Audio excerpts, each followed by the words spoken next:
Alhamdulillahi Rabbil Alamin wa salatu wa salamu ala Rasulina Muhammad wa ala alihi wa ashabihi ajma'in. Assalamu alaikum құрметті жамағат, құрметті бауырлар. Қазіргі қозғалатын тақырып риякерлік турасында болмақ. Риякерлік деп жалпы адамның атқарған ізгі амалдарын заяға кетіріп, және ақыретте өкінішке душар етіп қалдыратын жүрек дерттерінің бірі ол риякерлік болып келеді. Риякерлік дегеніміз ол Алла разы үшін атқарылу керек амалды адамдар үшін, адамдар мақтасын деген сияқты адамдарға көрсету мақсатта атқарылған амалды айтамыз. Мәғун сүресінің 4-5 аятында Алла Тағала былай дейді: Бисмиллахир-рахманир-рахим. فَوَيْلٌ لِلْمُصَلِّينَ الَّذِينَ هُمْ عَنْ صَلَاتِهِمْ سَاهُونَ الَّذِينَ هُمْ يُرَاءُونَ дейді. Сондай намаз оқушыларға нендей өкініш дейді. Олар намаздарында немқұрайлы қарайды, намаздарында риякерлік қылып. Алла Тағала осы аят арқылы баршамызға ескертіп тұр. Риякерліктің зардаптары дүниеде және ақыреттері зардаптары көп болғандықтан ардақты пайғамбарымыз саллаллаху алейхи уассалам бір күні сахабаларына келіп былай деген екен: инна ахвафа ма ахафу алейкумуш ширкул асғар деп айтқан екен. Шын мәнінде сендер үшін қорқатын нәрселердің ішіндегі ең қорқатыным кіші ширк деп айтқан екен.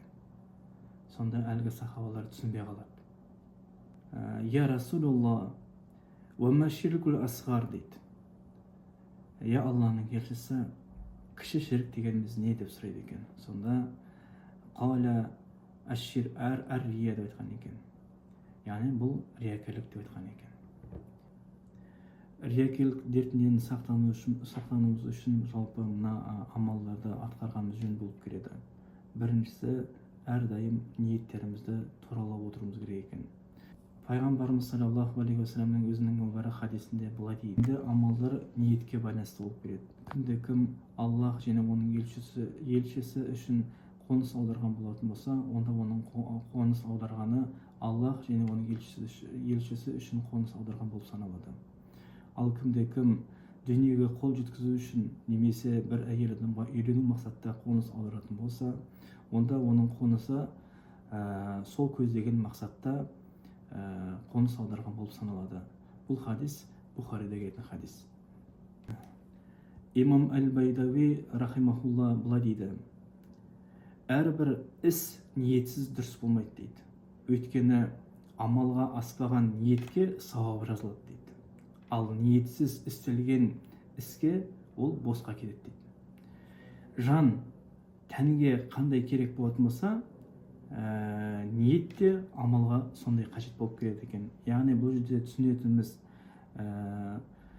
әрбір амалды істер кезде оған ниет ету қажет болып келеді.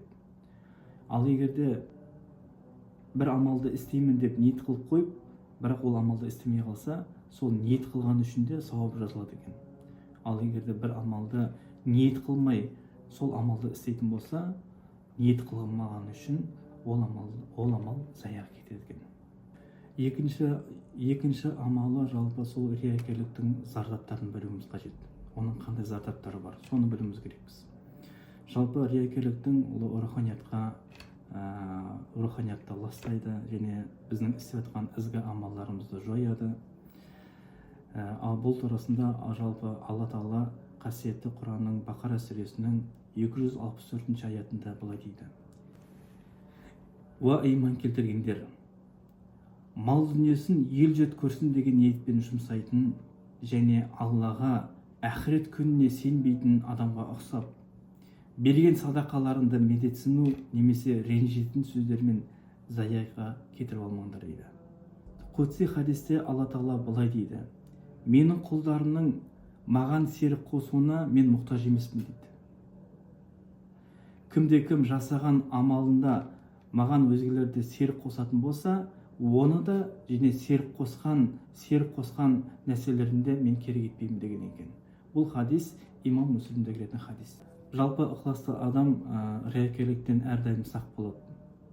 бір жақсы амалды істеген кезде басқалардан жасырын істейді. Қазақта ата бабаларымызда айтқан сөз бар ғой, жақсы қылсаң жасыр, жақсы көрсең асыр деген екен. Үшінші атқаратын амалдарымыз жалпы Алла тағаланы өте көп еске алуымыз керекпіз. Жалпы риякерлік ол дерт болғандықтан біз әрдайым Алла тағаладан өте көп зікір етуіміз керекпіз, және истиғфар айтуымыз қажет болып келеді.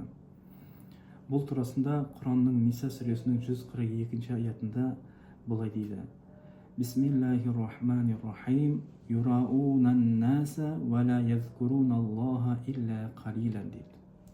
Яғни олар, яғни мұнафиқтар, ізгі амалдарды істеген кезде ел жұртқа көрсету үшін ғана істейді. Шын мәнінде олар Алланы өте аз еске алады. Яғни Алла Тағала осы аятта жалпы мұнафиқтарды келтірген. Жалпы мұнафиқ адамдар, екіжүзділер, бір істі істесе тек қана ол адамдарға көрсету үшін істейді, және де олар Алла Тағаланы өте аз еске алады. Сол турасында бізге баяндап кеткен екен. Басқа бір аятта Алла Тағала былай дейді, Ахзаб сүресінің 41 аятында былай дейді: Я айюхаллазина аману зкуруллаха зикран касира дейді. Ей иман келтіргендер, Алланы өте көп еске алыңдар деп келеді. Төртінші атқарылатын амалымыз ол дұға етуіміз қажет. Дұға жалпы мұсылман адамның қаруы болып келеді. Дұға арқылы Алла Тағаладан біз өзіміздің қажетімізді тілейміз. Және де дүниемізге, ақыретімізге жаман зиянды нәрселерден Алладан сыйынып жәрдем тілейміз. Жалпы пайғамбарымыз саллаллаху алейхи вассаламның да дұға қылғандығы бар: Я Аллам, расында біз біліп тұрып саған серік қосудан өзіңе сыйынамыз, және білмегендеріміз үшін сенен жарылқау тілейміз деген дұғасы бар. Алла Тағала баршамызды сол риякерліктен сақтануымызды нәсіп етсін. Алла Тағала отбасыларымызға берекетін берсін иншалла.